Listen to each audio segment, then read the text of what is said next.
All right, I want to warn you, your inbox, your social media feeds are going to be full of this breaking news that the Fed cut the Fed rate by 0.25 or 25 basis points today, 0.25% or 25 basis points. Now, this does not mean that we go out in the streets and we celebrate, we start racking up credit card debt, we start getting loans for stuff. This isn't really going to move the markets. In fact, what actually happened today is mortgage rates ticked up slightly as a result of the news. It did exactly what I said it was going to do over the last 2 or 3 weeks since mortgage rates have dropped. So over the last few weeks, I've been talking about the news and the certainty that the Fed was going to lower the Fed rate today by 0.25% was already being baked into the markets. And that's exactly what we saw today. So no new news, nothing crazy. I want you to repeat after me right now, wherever you're at. I state your name. Understand that the Fed rate is not the mortgage rate. The Fed rate drop is not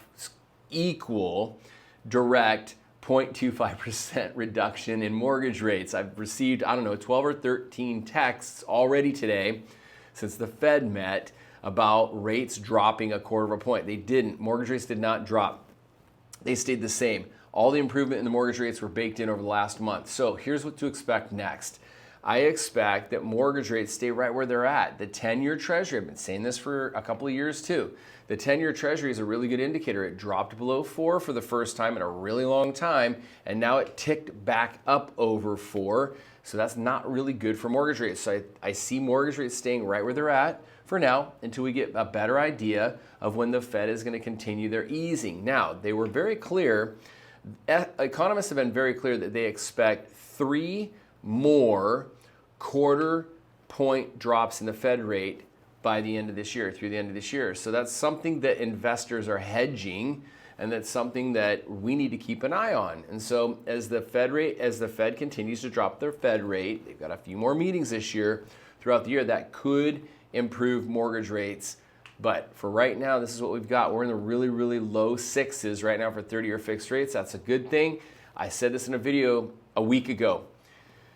Since 2023, there's been 8 times that we have had opportunities where rates have dropped, where we could refinance people, but it lasted on average 2.8 days. And so the striking point of being able to lock in a lower 30-year fixed rate might be minimal.